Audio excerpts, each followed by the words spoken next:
कक्षा 8 की आपकी जो पिछना वाली पुरानी वाली पुस्तक में 12.1 है, उसके हम फोर्थ क्वेश्चन के जो सेकंड पार्ट है उसको हम यहाँ पर सॉल्व करते हैं। फोर्थ वाले क्वेश्चन का ये जो सेकंड पार्ट है, इसमें क्या लिखा हुआ है, तो इसको कैसे हल करेंगे छात्रों। देखिए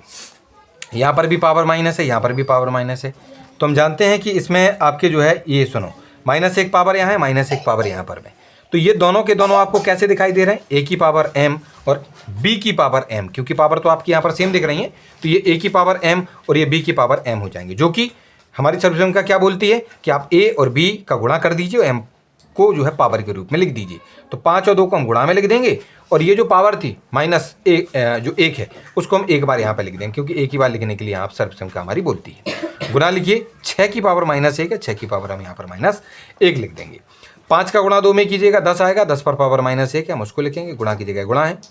6 की पावर -1 की जगह पर 6 की पावर -1 फिर से। लेकिन यहाँ पर भी देखिए दोनों पर ही बच्चों फिर से आपको -1 दिख रहा पावर, फिर से इस वाले की तरह जैसे हमने सर्वसम्मति का उपयोग की थी, यहाँ पर भी दोबारा से वही वाली सर्वसम्मति का हम यहाँ पर उपयोग कर देंगे।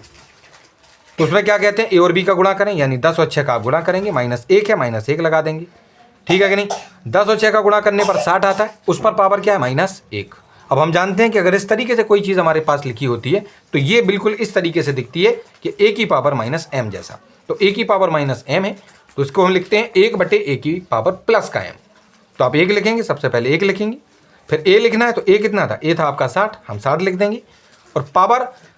प्लस की कर दो, तो प्लस मतलब माइनस का था, यहाँ पर आएगा प्लस का 1 होगा, उसका कोई मतलब नहीं होता, इसलिए हम 1/60 को